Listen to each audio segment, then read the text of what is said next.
Hello मित्रों, vision digital education में आप सर्वेનું हार्दिक स्वागत है। धोरण 12 विषय वाणिज्य व्यवस्था અને संचालन एना एमसीक्यू अंगेनी समजूती लईने तमारी समक्ष चेप्टर नंबर 10 कયું चेप्टर नंबर 10 बजार प्रक्रिया संचालन कયું चेप्टर है मित्रों, खास याद राखी लेजो।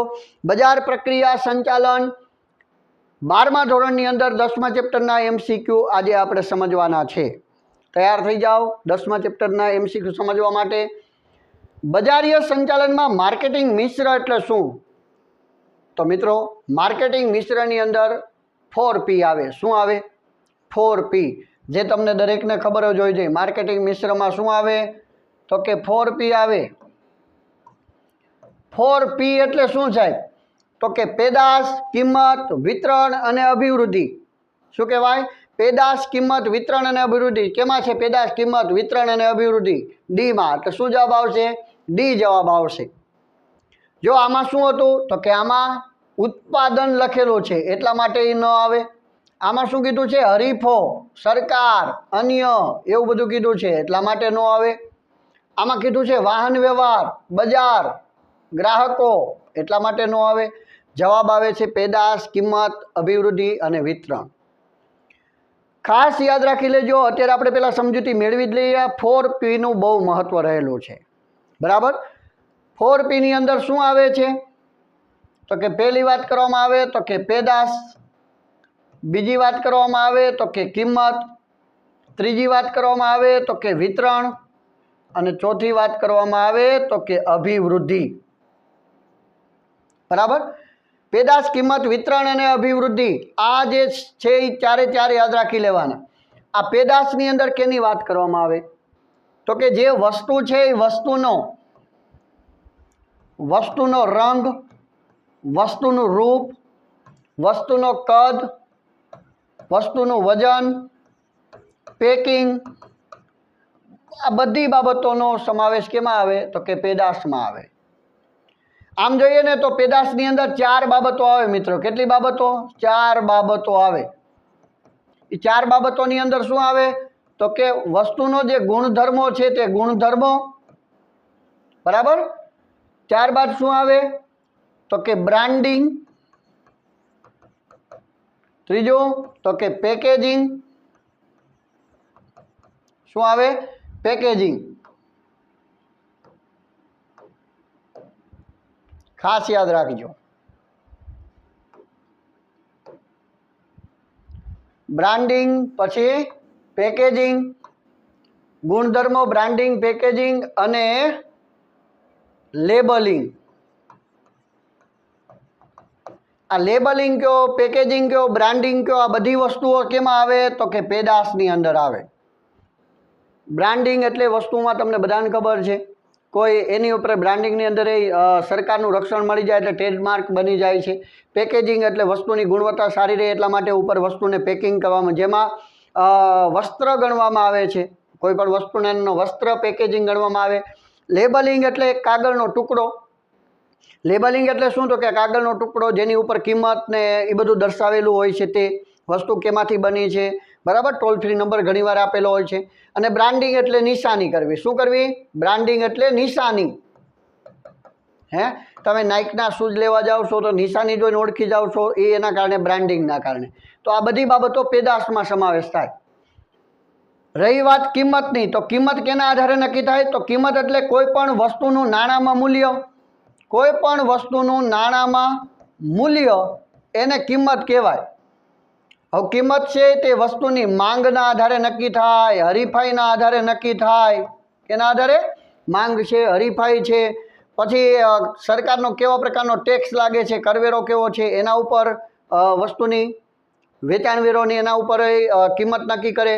पछी संचालक जे छे, मालिक छे, एनो उद्देश्य केवा प्रकारनो छे एना आधारे पण किंमत नक्की थाय। बराबर। એટલે કિંમતની અંદર આ બધી બાબતો આવે। आ वितरण व्यवस्था जे छे मित्रों, वितरण व्यवस्थाना 2 प्रकार पड़े छे। आम तो एक होय छे शून्य सपाटी वितरण व्यवस्था। केवी? शून्य सपाटी वितरण व्यवस्था। अने बीजी होय छे आने केवी कहेवाय? तो के प्रत्यक्ष कहेवाय। अने बीजी होय परोक्ष। परोक्षनी अंदर शुं होय? तो के परोक्षनी अंदर मध्यस्थीओ होय। कोण होय? मध्यस्थीओ। તો એ મધ્યસ્થીના આધારે 3 પ્રકાર પડે, મધ્યસ્થીના આધારે, બરાબર. મધ્યસ્થી ન હોય એવી શૂન્ય સપાટી વિતરણ વ્યવસ્થા, મધ્યસ્થી હોય એવા 3 પ્રકાર પડે. 3 પ્રકારની અંદર કયા આવે તો કે એક સપાટી વિતરણ વ્યવસ્થા, કેવી? એક સપાટીવાળી વિતરણ વ્યવસ્થા, 2 સપાટીવાળી વિતરણ વ્યવસ્થા અને 3 સપાટીવાળી વિતરણ વ્યવસ્થા. સમજાણું તમને? હવે શૂન્ય સપાટીવાળી વિતરણ વ્યવસ્થા એટલે શું? ચલો આપણે સમજીએ. શૂન્ય સપાટીવાળી વિતરણ વ્યવસ્થા છે એમાં ઉત્પાદક સીધો ગ્રાહકને માલ આપે એને શૂન્ય સપાટીવાળી વિતરણ વ્યવસ્થા કહેવાય. પ્રત્યક્ષ વેચાણ કરે, કોઈ વચ્ચે મધ્યસ્થી ન હોય, બરાબર. એટલે વ્યાજબી ભાવે ગ્રાહકને વસ્તુ મળી જાય એને શૂન્ય સપાટીવાળી વિતરણ વ્યવસ્થા કહેવાય. એક સપાટીવાળી વિતરણ વ્યવસ્થા હોય ને, એક સપાટીવાળી, એમાં છૂટક વેપારી ભળે. કોણ ભળે? છૂટક વેપારી. આ બાજુ ઉત્પાદક પેઢી, વચ્ચે છૂટક વેપારી ભળે. છૂટક વેપારી ગ્રાહકને માલ આપે તો વચ્ચે એક ભળ્યો. કોણ ભળ્યો? છૂટક વેપારી. એટલે એક સપાટીવાળી વિતરણ વ્યવસ્થા. આ 2 સપાટીવાળી વિતરણ વ્યવસ્થાની અંદર ઉત્પાદક હોય એની પાસેથી જથ્થાબંધ વેપારી માલ લે. કોણ? જથ્થાબંધ વેપારી. જથ્થાબંધ વેપારી છૂટક વેપારીને માલ આપે અને છૂટક વેપારી ગ્રાહકને માલ આપે. તો વચ્ચે કોણ ભળ્યા? 2. એક જથ્થાબંધ વેપારી અને છૂટક વેપારી. એટલે કઈ વિતરણ વ્યવસ્થા થઈ તો કે 2 સપાટીવાળી વિતરણ વ્યવસ્થા. જથ્થાબંધ અને છૂટક 2 ભળ્યા એટલે 2 સપાટીવાળી. ચલો 3 સપાટીવાળી વિતરણ વ્યવસ્થા કોને કહેવાય? આ બાજુ ઉત્પાદક, ઓલી બાજુ ગ્રાહક, વચ્ચે 3 મધ્યસ્થી ભળે. 3 મધ્યસ્થીમાં કોણ હોય તો કે ઉત્પાદક પેઢી પાસેથી ડાયરેક્ટ એજન્ટ માલની ખરીદી કરે, એજન્સી લે. એ એજન્ટ જથ્થાબંધ વેપારીને માલ આપે, જથ્થાબંધ વેપારી છૂટક વેપારીને માલ આપે. વચ્ચે કેટલા ભળ્યા? 3. એ છૂટક વેપારી ગ્રાહકને માલ આપે. એટલે કે એજન્ટ, જથ્થાબંધ વેપારી અને છૂટક વેપારી આવા 3 ભળતા હોવાથી એને 3 સપાટીવાળી વિતરણ વ્યવસ્થા કહેવાય. આ બધી વિતરણ વ્યવસ્થામાં સમાવેશ થાય. સમજાણું? અને ત્રીજું અભિવૃદ્ધિ. અભિવૃદ્ધિ એટલે વેચાણમાં વધારો કરવા માટેની બધી પ્રયુક્તિઓ. અભિવૃદ્ધિ એટલે શું કરવું? અભિવૃદ્ધિ એટલે વેચાણમાં વધારો કરવો. વેચાણમાં વધારો કરવો એટલે અભિવૃદ્ધિ. હવે આ વેચાણમાં વધારો કરવા માટે કઈ કઈ પ્રયુક્તિઓ અપનાવે છે? કેમાં? ચલો વેચાણમાં વધારો કરવા માટે એક તો જાહેરાતનું માધ્યમ. કયું માધ્યમ? જાહેરાત. બીજું છે અંગત વેચાણ. કયું છે? અંગત વેચાણ. ત્યાર પછી છે વેચાણ વૃદ્ધિ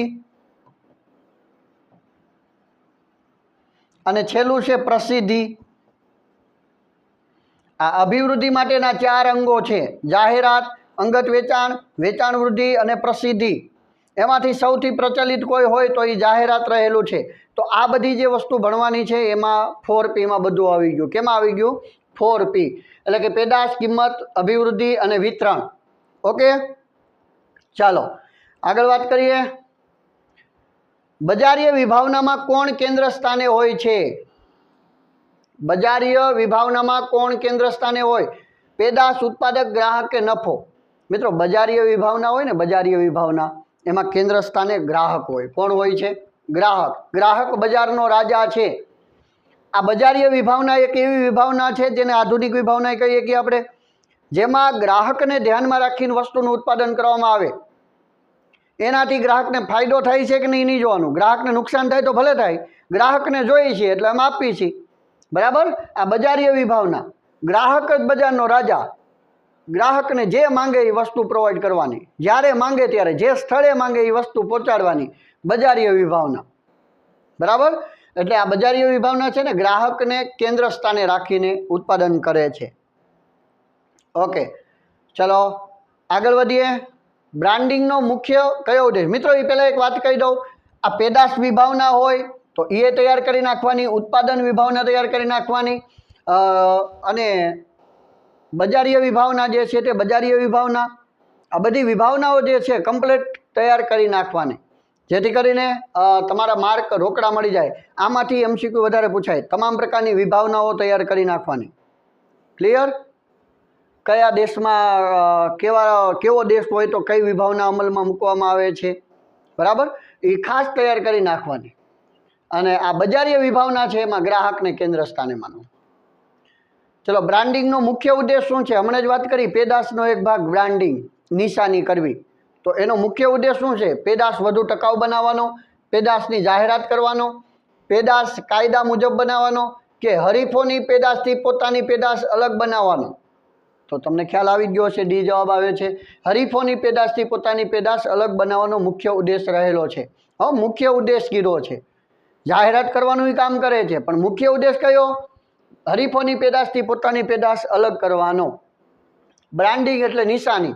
કોઈ પણ વસ્તુની તમારી નિશાની હોય, હરીફોની પેદાશથી આપણી જે પેદાશ એ વસ્તુ છે એ અલગ પડી જાય. ચાલો, જ્યારે ઉત્પાદક ગ્રાહકને સીધું વેચાણ કરતો હોય ત્યારે કેટલી સપાટીવાળી વિતરણ વ્યવસ્થા થઈ એમ કહેવાય? હમણાં સમજી ગયા મિત્રો? જ્યારે ઉત્પાદક સીધો ગ્રાહકને માલનું વેચાણ કરતો હોય ત્યારે શું આવે? તો કે શૂન્ય સપાટી વિતરણ વ્યવસ્થા. કોઈ મધ્યસ્થી ન હોય, કોઈ મધ્યસ્થીનું કમિશન ન હોય. ઉત્પાદક સીધો ગ્રાહકને માલ આપે. પ્રત્યક્ષ વેચાણ જેને કહેવાય, શૂન્ય સપાટીવાળી વિતરણ વ્યવસ્થા. ચલો, અભિવૃદ્ધિ દ્વારા શું કરવામાં આવે છે? કિંમત વધારો કરવામાં આવે છે, ઉત્પાદન વધારવામાં આવે છે, વેચાણ વધારવામાં આવે છે કે રૂપરંગમાં ફેરફાર કરવામાં આવે છે? હમણાં જ વાત કરી દીધી, રૂપરંગમાં ફેરફાર કેમાં આવે? પેદાશમાં આવે, અભિવૃદ્ધિમાં ન આવે. કિંમતમાં વધારો કેમાં આવે? કિંમતમાં વધારો કિંમતમાં આવે. બરાબર? પેદાશ, કિંમત, વિતરણ અને અભિવૃદ્ધિ. ઉત્પાદન વધારવામાં આવે, એ ન આવે. વેચાણ વધારવામાં આવે, તો મિત્રો આમાં આવે શું? અભિવૃદ્ધિ દ્વારા શું કરવામાં આવે છે? કિંમતમાં વધારો, ઉત્પાદનમાં વધારો, વેચાણમાં વધારો. અભિવૃદ્ધિ દ્વારા વેચાણમાં વધારો. ખાસ યાદ રાખજો, જવાબ આવશે બી, વેચાણમાં વધારો કરવામાં આવે છે. ઓકે, ચાલો હજી એકવાર કહી દો, અભિવૃદ્ધિના માધ્યમો કયા? જાહેરાત, અંગત વેચાણ, વેચાણ વૃદ્ધિ અને પ્રસિદ્ધિ. બરાબર? અભિવૃદ્ધિ દ્વારા શું થાય? તો કે વેચાણમાં વધારો થાય. ચાલો, વ્યક્તિગત વેચાણમાં વેચાણકર્તા કયું કાર્ય કરે છે? મિત્રો, વ્યક્તિગત વેચાણ હોય એમાં વેચાણકર્તા છે એ કયું કાર્ય કરે છે? સંભવિત ગ્રાહકને પેદાશનું નિદર્શન કરવું, પેદાશનો સ્વયં ઉપયોગ કરે છે, પેદાશનું પેકિંગ કરે છે, નવા વેચાણકર્તાની નિમણૂક કરે? ના ના ના. તો શું આવે જવાબ? સંભવિત ગ્રાહકોને પેદાશનું નિદર્શન કરે છે, એ જવાબ આવે. સંભવિત ગ્રાહકને પેદાશનું શું કરે છે? નિદર્શન કરે. વ્યક્તિગત વેચાણ એટલે વ્યક્તિગત વેચાણનો જે કરતા હોય એ વ્યક્તિમાં વાચાળો હોવો જોઈએ, વાતોડિયો હોવો જોઈએ, ચારિત્ર સારું હોવું જોઈએ, વેશભૂષા સારી હોવી જોઈએ, પ્રભાવશાળી વ્યક્તિત્વ હોવું જોઈએ. સમજાણું? વ્યક્તિગત વેચાણ કરનાર વ્યક્તિ છે એ શું કરે છે? સંભવિત ગ્રાહકને. સંભવિત ગ્રાહક એટલે શું? તો કે હું હજી વિચારતો હોય કે મારે ભવિષ્યમાં 4 વ્હીલ લેવી છે, તો ભવિષ્યમાં 2 મહિના પછી 4 વ્હીલ લેવી છે, એવું એના માટે અત્યારથી હું શું કરતો હોય? તો કે શોરૂમમાં જઈને ગાડી અંગેની માહિતી મેળવતો હોય. તો શોરૂમના માલિકને, સેલ્સમેનોને બધાને ખબર પડી ગઈ કે આ ભાઈ સંભવિત ગ્રાહક છે, ગાડીઓ માટે આટા મારે છે, એટલે આને ગાડી જોતી છે. બરાબર? ગાડીનો શોખ જાગ્યો છે, તો સંભવિત ગ્રાહકનો ખ્યાલ આવી ગયો. હવે એ સંભવિત ગ્રાહકને હકીકતમાં ફેરવવો હોય તો, એની જ વસ્તુ લે એવા કરવા હોય તો શું કરવું પડે? પેદાશનું નિદર્શન કરવું પડે. પેદાશ વિશેની બધી માહિતી આપવી પડે. કેમ બીજાની પેદાશથી એની પેદાશ સારી છે એ જણાવવું પડે. એને કહેવાય સંભવિત ગ્રાહકને પેદાશનું નિદર્શન કરે છે. ચાલો, વેચાણ વૃદ્ધિની પ્રયુક્તિઓને કારણે કઈ પરિસ્થિતિનું નિર્માણ થાય? મિત્રો, પહેલાં તો વેચાણ વૃદ્ધિ એટલે શું તમને ખબર છે? બરાબર? વેચાણમાં અભિવૃદ્ધિનું એક અંગ વેચાણ વૃદ્ધિ. બરાબર? એની વેચાણ વૃદ્ધિ માટે શું કરે છે લોકો? વેચાણ વૃદ્ધિ માટેની અલગ અલગ પ્રયુક્તિઓ અજમાવે છે. વળતર આપવું, ડિસ્કાઉન્ટ આપવું, સેલ સેલ સેલ, કૂપનો આપી. શું આપી? કૂપનો આપી. વસ્તુ અરે વસ્તુ ફ્રી આપી. તો આ બધી વેચાણમાં વધારો કરવા માટેની પ્રયુક્તિઓ છે. બરાબર? બાય 1 ગેટ 1 ફ્રી તમે સાંભળ્યું જ હશે. તો વેચાણ વૃદ્ધિની પ્રયુક્તિઓને કારણે કઈ પરિસ્થિતિનું નિર્માણ થાય? તમે એમ કહો કે મોટી વસ્તુ આરે બીજી વસ્તુ, દાખલા તરીકે કોલગેટ લ્યો તો બ્રશ ફ્રી આપે, સંતૂર સાબુનું બોક્સ લ્યો એટલે 1 સાબુ ફ્રી આપે. તો એના લીધે વેચાણમાં શું થાય? વધારો થાય. તો એવી ઘણી બધી પ્રયુક્તિઓ કરે છે. પેટ્રોલ પંપે તમે જાઓ એટલે પેટ્રોલ પંપે એમ કહે છે કે ઇનામી કૂપન રાખેલી છે, તમે 200નું પેટ્રોલ પુરાવો. તમે પુરાવા ગયા 100નું, પણ શું કરે છે? 200નું પેટ્રોલ પુરાવો, તમને એક શું આપવામાં આવશે? કૂપન. એ કૂપન ઇનામી ડ્રોમાં નાખવામાં આવશે, અને ભવિષ્યમાં જો ડ્રોમાં તમારું નામ આવશે તો સાઇન ગાડી આપવામાં આવશે, હીરો હોન્ડા સ્પ્લેન્ડર આપવામાં આવશે. જેના કારણે આપણે શું કરીએ? 100 રૂપિયાનું પેટ્રોલ પુરાવાના હતા એની જગ્યાએ 200નું પુરાવશું. થયો એને વેચાણમાં વધારો? તો આ વેચાણ વૃદ્ધિની પ્રયુક્તિઓ છે। તો એના લીધે શું થાય, ગ્રાહક પેદાશને ખરીદવા તાત્કાલિક પ્રેરાય છે, મધ્યસ્થીઓ ગ્રાહકોને માલ આપવાનું બંધ કરી દે છે, ગ્રાહક પેદાશને સમજવાનો પ્રયત્ન કરતો નથી, છૂટક વેપારીઓ મધ્યસ્થીઓ પાસેથી માલ લેવાનું બંધ કરે છે। તો મિત્રો આવે ના, આવે ના, આવે ના, તો શું આવે, ગ્રાહક પેદાશને ખરીદવા તાત્કાલિક પ્રેરાય છે। સમજાણું તમને? જે સંભવિત ગ્રાહક છે એ હકીકતમાં ગ્રાહક બની જાય, તાત્કાલિક વસ્તુ ખરીદવા માટે પ્રેરાય, જવાબ આવે છે એ। ક્લિયર? ચાલો, નીચેનામાંથી કયું કાર્ય બજારીય સંચાલનનું છે? મિત્રો બજારીય સંચાલનનું કાર્યની વાત કરવામાં આવે ને, બજારીય સંચાલનનું, તો તમને ખાસ યાદ રહેવું જોઈએ બજાર આખી પ્રક્રિયા। બજા મામા માલની કિંમતમાં માવા વિના જાવે વેવે, આખું ચાવી છે, સૂત્ર છે, શું છે? બજા મામા માલની કિંમતમાં માવા વિના જાવે વેવે। એટલે તમને જેટલા કાર્યો છે, 13 કાર્યો છે, એ બધા યાદ રહી જાય। અહીંયા શું કીધું છે? બજારીય સંચાલનનું। કયું કાર્ય બજારીય સંચાલનનું છે? માલ વપરાશ યોગ્ય બનાવવો, માલનો સંગ્રહ કરવો, બજાર વિભાવના કે વેચાણ? તો મિત્રો ખાસ યાદ રાખજો, બજારીય સંચાલનનું છે એવું કીધું। નીચેનામાંથી કયું કાર્ય બજારીય સંચાલનનું છે? જવાબ શું આવે છે? તો કે માલ વપરાશ યોગ્ય બનાવો। શું આવે છે? માલ વપરાશ યોગ્ય બનાવો, બજા મામા માલની કિંમતમાં, એટલે કે જવાબ આવે માલને વપરાશ યોગ્ય બનાવો, માલનો સંગ્રહ કરવો। મિત્રો અહીંયા એક વસ્તુ ખાસ યાદ રાખી લેજો, ભલે અહીંયા જવાબ આપેલો હોય પણ હકીકત એવું, નીચેનામાંથી કયું કાર્ય બજારીય સંચાલનનું છે એની જગ્યાએ નથી। કારણ કે કયું કાર્ય છે એમાં તો માલને વપરાશ યોગ્ય બનાવવો, માલનો સંગ્રહ કરવો અને વેચાણ, આ બધા આવે। કયું કાર્ય નથી? શું આવે? કયું કાર્ય, એટલે આ ભૂલ છે એટલે ખાસ યાદ રાખી લેજો, કયું કાર્ય નથી, આવો તમને પ્રશ્ન પૂછવો જોઈએ। સંચાલનનું કયું કાર્ય છે એમ નહીં, કયું કાર્ય બજારીય સંચાલનનું નથી, અને શું આવે? બજાર વિભાવના। શું આવે? બજાર વિભાવના। એટલે આ રીતે તમારે તો ઓપ્શન બીજો આવશે, એટલે ક્લિયર, ખાસ યાદ રાખી લેજો। વધુ પડતા જાહેરાત ખર્ચને કારણે શું થાય છે? મિત્રો વધુ પડતું જાહેરાત ખર્ચ કરો તમે, જાહેરાત માટે કોઈ એક એડ માટે અક્ષય કુમારને બોલાવો અને 2 કરોડનો ખર્ચો કરો, તો એના લીધે શું થાય? તો કે વસ્તુની કિંમતમાં વધારો થાય અને ગ્રાહકને એ વસ્તુ મોંઘા ભાવે ખરીદવી પડે। તો આમાં શું છે? પેદાશની કિંમતમાં વધારો થાય। યસ, શું જવાબ આવશે? પેદાશની કિંમતમાં વધારો થાય છે। વધુ જાહેરાત કરવાથી ગુણવત્તાવાળી વસ્તુ ન બને, પેદાશ વધુ આકર્ષક જાહેરાત કરવાથી ન બને, પેદાશ વધે જ પ્રાપ્ત થાય, એમ કે બધે જ પ્રાપ્ત થાય એવું શક્ય નથી। જાહેરાત કરવાથી હમણાં જાહેરાત ખર્ચ વધે છે, જેમાં વસ્તુની કિંમતમાં વધારો થાય છે। ચલો, આધુનિક સમયમાં કોણ બજારનો સર્વોપરી વ્યક્તિ બની ગયો છે? ઉત્પાદક, વેપારી, ગ્રાહક કે એજન્ટ? જે તમને ખબર છે આધુનિક સમયમાં ગ્રાહક જ બજારનો રાજા છે। કોણ છે? ગ્રાહક। શું છે? તો કે બજારનો રાજા, બજારનો રાજા ગ્રાહક બની ગયો છે। એટલે ગ્રાહક જે છે એ અત્યારે સર્વોપરી રહેલો છે, બરાબર? સર્વોપરી વ્યક્તિ કોણ છે? તો કે ગ્રાહક। ચલો, પેદાશની કિંમત કોને અનુરૂપ નક્કી કરવામાં આવે? જે પેદાશની કિંમત છે તે કેને અનુરૂપ? ગ્રાહકની જરૂરિયાતો, ગ્રાહકની ખરીદ શક્તિ, ગ્રાહકનો સ્વભાવ કે બજારની હરીફાઈ? કોને અનુરૂપ નક્કી કરવામાં આવે છે? ગ્રાહકની જરૂરિયાતોને, ગ્રાહકની ખરીદ શક્તિ, ગ્રાહકનો સ્વભાવ કે બજારની હરીફાઈ? જવાબ આવે છે બજારની હરીફાઈ। હંમેશા કોઈ પણ વસ્તુની કિંમત નક્કી કરવાની વાત છે। શું છે? કિંમત। તો કિંમત કેને કેને આધારે નક્કી કરવામાં આવે? તો આ બજારની હરીફાઈ કીધી છે, એ તો આવે જ।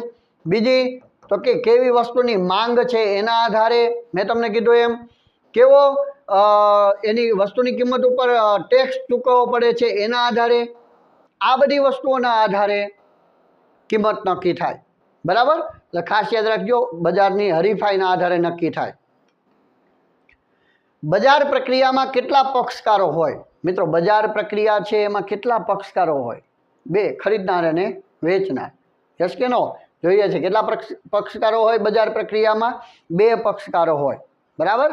2 પક્ષકારો, ખરીદનાર અને વેચનાર, માલિક અને ઉત્પાદક પેઢી અને ગ્રાહક। ચલો, બજારીય સંશોધન પ્રક્રિયામાં કોના વિશે માહિતી મેળવવામાં આવે છે? બજારીય સંશોધન પ્રક્રિયામાં કોના વિશે? વેચાણ વિશે, ગ્રાહક વિશે, હરીફાઈ વિશે કે બજાર વિશે? આ કઈ છે? બજારીય સંશોધન પ્રક્રિયા। તો શું આવે? બજારીય સંશોધન પ્રક્રિયામાં કોના વિશે? તો કે ગ્રાહક વિશે. ગ્રાહકની કેવી ફેશન છે, ગ્રાહકની કેવી રુચિ છે, ગ્રાહકની કેવી ટેવ છે, ગ્રાહકનું અત્યારે કેવા પ્રકારનું વલણ છે, ગ્રાહક અત્યારે શું માંગી રહ્યો છે, એને ધ્યાનમાં એટલે ગ્રાહક વિશે માહિતી મેળવવામાં આવે છે. ક્લિયર? ચલો, પેકિંગ ને પેદાશ માટે કઈ ઉપમા આપવામાં આવી છે? આઈએમપી છે, આઈએમપી છે, આઈએમપી છે. પેકિંગ ને પેદાશનું વસ્ત્ર કહેવામાં આવે છે. શું કહેવામાં આવે છે? વસ્ત્રો. જે પેકિંગ છે ને, પેકિંગ, એને પેદાશનું વસ્ત્ર કહેવામાં આવે. કોઈ પણ વસ્તુનું પેકિંગ કરેલું હોય એટલે એ વસ્તુને આકર્ષક બનાવે છે. પેકિંગના કારણે વસ્તુની ગુણવત્તા જળવાય છે. પેકિંગના કારણે વસ્તુની હેરફેરમાં સરળતા રહે છે. પેકિંગ છે એ શું છે? વસ્ત્ર ગણવામાં આવે છે. માલનો સંગ્રહ કરવા માટે કઈ બાબત મહત્વની છે? માલની યોગ્ય ગોઠવણી, મજબૂત પેકિંગ, પ્રકાશ, વ્યવસ્થા કે ગુણવત્તા? હમણાં જ કીધી મિત્રો, મહત્વની બાબત છે સંગ્રહ કરવા માટે, જાળવણી કરવા માટે. તો શું આવે છે? જવાબ આવે છે ગુણવત્તા. માલનો સંગ્રહ કરવામાં કઈ બાબત મહત્વની છે? તો કે માલનો સંગ્રહ કરવા માટે એની ગુણવત્તા વધારે મહત્વની રહેલી છે. ક્લિયર? ચાલો, બજારીય સંચાલન પ્રક્રિયાનું હાર્દ કોને ગણવામાં આવે છે? બજાર સંચાલનના પ્રક્રિયાનું હાર્દ, હૃદય કોને ગણવામાં આવે છે? જાહેરાત, પેદાશ, પેકિંગ કે માલનું એકત્રીકરણ? પેદાશ છે ને, પેદાશ, એ વાલા આન્સર है. कौन सा वाला? पेदाश. એને બજાર પ્રક્રિયાનું શું કહેવાય? હાર્દ ગણવામાં આવે છે પેદાશને. મેં કીધું એમ, રંગ, રૂપ, કદ, આકાર, વજન, પેકિંગ બધી વસ્તુઓ આમાં આવી જાય પેદાશની અંદર, અને એને હૃદય ગણવામાં આવે છે, હાર્દ ગણવામાં આવે છે. ચાલો, ઉત્પાદક પોતાના માલને નામે આપે છે. ઉત્પાદક પોતાના માલને નામ આપે છે, તેને શું કહેવાય? કોઈ નામ આપવામાં આવે, નિશાની આપવામાં આવે, કોઈ સિમ્બોલ આપવામાં આવે, કોઈ સંખ્યા કે આંકડો. પ્રોજેક્ટ, બ્રાન્ડિંગ, વસ્તુ કે પેદાશ? શું કહેવાય મિત્રો? બ્રાન્ડિંગ કહેવાય. બરાબર? કોઈ નામ આપે, કોઈ સંજ્ઞા આપે, કોઈ ચિહ્ન આપે, કોઈ પ્રતીક આપે, બ્રાન્ડિંગ કહેવાય. શું કહેવાય? બ્રાન્ડિંગ. ધંધાકીય એકમની આવક કે નફાનો આધાર પેદાશની કઈ બાબત પર રહેલો છે? જાહેરાત, કિંમત, ગુણવત્તા કે પ્રતિષ્ઠા? કોઈ પણ ધંધાકીય એકમની આવક અને નફાનો આધાર કેના ઉપર રહેલો છે? તો કે કિંમત ઉપર રહેલો છે. કેના ઉપર? કિંમત ઉપર. કોઈ પણ વસ્તુનું નાણાંમાં મૂલ્ય એટલે કિંમત. બરાબર? ખાસ યાદ રાખી લેવો. બે સપાટીવાળી વિતરણ વ્યવસ્થાના ઉત્પાદક કોને માલ પૂરો પાડે છે? હવે અહીંયા જો પૂછ્યું છે, હમણાં જ આપણે વાત કરી એક સપાટી વિતરણ વ્યવસ્થા, બે સપાટી, ત્રણ સપાટી. અહીંયા બે સપાટીવાળી વિતરણ વ્યવસ્થાની વાત કરી છે મિત્રો. ચલો, પહેલા આપણે વાત કરી લઈએ શૂન્ય સપાટી એટલે શું. હમણાં જ વાત કરી, શૂન્ય સપાટી એટલે ઉત્પાદક. કોણ? ઉત્પાદક. અને સીધો કોને માલ આપે? ગ્રાહકને. કોઈ વચ્ચે ભળે ના. શૂન્ય સપાટી વિતરણ વ્યવસ્થા. ઉત્પાદક સીધો ગ્રાહકને માલ આપે. હવે વાત કરીએ છીએ આપણે એક સપાટી વિતરણ વ્યવસ્થા. આ બાજુ કોણ? તો કે ઉત્પાદક. કોને માલ આપે છે? છૂટક વેપારીને. છૂટક વેપારી કોને માલ આપે? તો કે ગ્રાહકને. કોણ ભળ્યું? એક સપાટી. આપણને પૂછ્યું છે બે સપાટી. ચલો, બે સપાટી વિતરણ વ્યવસ્થા. કેવી સપાટી? બે સપાટી વાળી વિતરણ વ્યવસ્થા. ચલો, અહીંયા કોણ હશે? તો કે ઉત્પાદક. કોને માલ આપશે? તો કે જથ્થાબંધ વેપારીને. જથ્થાબંધ વેપારી કોને માલ આપે? તો કે છૂટક વેપારીને. કોને? છૂટક વેપારીને. છૂટક વેપારી કોને માલ આપે? છૂટક વેપારી આપે છે ડાયરેક્ટ ગ્રાહકને. તો બે સપાટીમાં કોણ ભળ્યા? તો કે જથ્થાબંધ વેપારી અને છૂટક વેપારી. તો જુઓ તો બે સપાટીવાળી વિતરણ વ્યવસ્થામાં ઉત્પાદક કોને માલ પૂરો પાડે? તો આમાં કંઈ કીધું છે? છૂટક વેપારીને, ગ્રાહકને, જથ્થાબંધ વેપારીને કે એજન્ટને. અહીંયા કીધું છે બે સપાટીવાળી વિતરણ વ્યવસ્થામાં ઉત્પાદક. કોણ? ઉત્પાદક કોને માલ આપે છે? ઉત્પાદક કોને આપે? જો તો ઉત્પાદક કોને માલ આપે? તો કે જથ્થાબંધ વેપારીને. આપણો જવાબ શું આવશે? સી. જથ્થાબંધ વેપારીને માલ આપે. બરાબર? યસ કે નો? જો ત્રણ સપાટી કીધી હોત તો અહીંયા એમ કીધું હોત કે ત્રણ સપાટીવાળી વિતરણ વ્યવસ્થા. જો ત્રણ સપાટીવાળી વિતરણ વ્યવસ્થા હોત તો અહીંયા હોત ઉત્પાદક. ઉત્પાદક કોને માલ આપે? તો કે એજન્ટને. એજન્ટ કોને માલ આપે? તો કે જથ્થાબંધ વેપારીને. જથ્થાબંધ વેપારી કોને માલ આપે? તો કે છૂટક વેપારીને. છૂટક વેપારી કોને આપે? તો કે ગ્રાહકને. તો મિત્રો 3 સપાટીવાળી વિતરણ વ્યવસ્થામાં ઉત્પાદક કોને માલ આપે? તો શું જવાબ આવે? તો એજન્ટ જવાબ આવે. સમજાણું? અને 2 સપાટીવાળી વિતરણ વ્યવસ્થામાં જથ્થાબંધ વેપારી જવાબ આવી ગયો છે આપણો. ચલો, મધ્યસ્થીઓ દ્વારા થતા વેચાણની કેટલી વિતરણ વ્યવસ્થા છે? હમણાં જ કીધું મધ્યસ્થીઓ દ્વારા. પહેલાં તો વિતરણ વ્યવસ્થાના પ્રકારની વાત કરવામાં આવે તો કે કાં તો પ્રત્યક્ષ અને બીજો કયો છે? તો કે પરોક્ષ. આ પ્રત્યક્ષની અંદર શું આવે? પ્રત્યક્ષની અંદર શૂન્ય સપાટીવાળી વિતરણ વ્યવસ્થા અને પરોક્ષની અંદર 1 સપાટી, 2 સપાટી અને 3 સપાટી.